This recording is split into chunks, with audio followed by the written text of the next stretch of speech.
Ξεκινά το παιχνίδι, αυτό το σπουδαίο ντέρμπι, ο Αρτηματάς. Είναι μπροστά με τον Κίκο σε ένα από τα ανεβάσματα του. Ζητώ Παρούτη στην περιοχή. Βγαίνει σέντρα, το τακουλάκι πάει έξω η μπάλα. Και ο Κόλομος που είναι αυτός που παίρνει την μπάλα. Η σέντρα στον Μάρκες.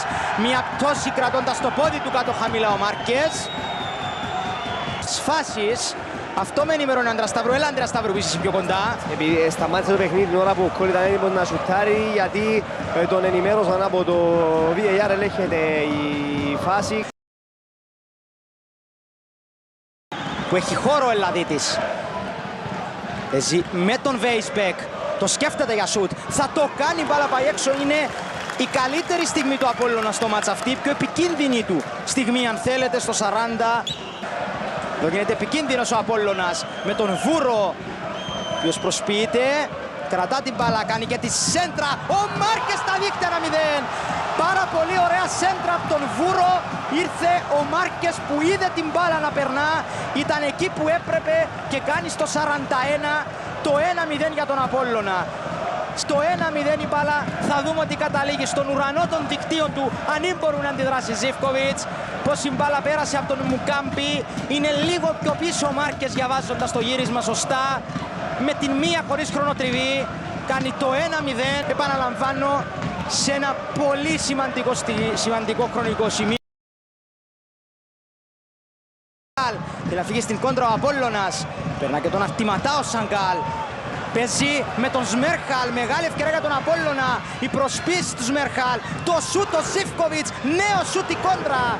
Μεγάλη φάση στην μετάβαση από άμυνα σε επίθεση για τον Απόλλωνα. Και ο οποίος γυρίζει, έχει μέτωπο την εστία. Κάνει και το σούτ ο Ζίβκοβιτς. Πολύ σωστά. Είναι όμως από τον Γάλλο ο Βέισμπεκ. Κάνει και το γύρισμα. Ο Σμέρχαλ το πλασέ 2-0 ο Απόλλωνας. Από το κλέψιμο του Πουακάρτ έδωσε στον Σμέρχαλ. Ο Τσέχος κάνει το 2-0. Τα κέρια χρονικά σημεία που χτυπά ο Απόλλωνας είναι αυτά που του δίνουν τον αέρα των δύο τερμάτων. Στο 49 ο Σμέρχαλ ανοίγει λογαριασμό με την φανέλα του Απόλλωνα. Τώρα με τον Αρτηματά να αφήνει στον Κονσεϊσάο η σέντρα. Ο Παρούτης στην περιοχή κάνει την σέντρα. Ο Λόπες 2-1. Μειώνει ο Λόπες, κάποιες φωνές του Απόλλωνα για χέρι στο ξεκίνημα της φάσης. Ο Λόπες ανοίγει λογαριασμό κοντρα στον Απόλλωνα.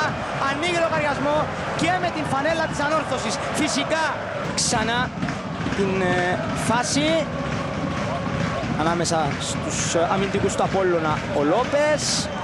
Εδώ είναι η φάση με τον Παρούτη. Το τελευταίο. Να γίνει αλλαγή τον γκολ. Μετρά, λέει ο Χατζηγεωργίου, ο οποίος παίζει με κολ. Έχει χώρο ο Αργεντινός και στήριγμα τον Πουακάρτ. Παίζει κάθετα με Βέισμπεκ, ο οποίος κάνει το σούτα στο είναι στο έδαφος. Ζητά φάουλ ο Γάλλος. Αρχή κίτρινη και είναι η δεύτερη στον Τορενκαράι. Υπάρχει αποβολή.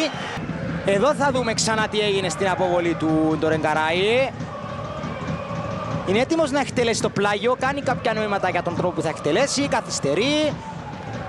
Και αφού αφήνει την μπάλα στον Ντεμάρκο, η απόφαση του διαιτητή να του δείξει κίτρινη κάρτα, η οποία ήταν και η δεύτερη, ένα φάουλ, και έτσι αποβάλλεται τον Ντορενκαράι.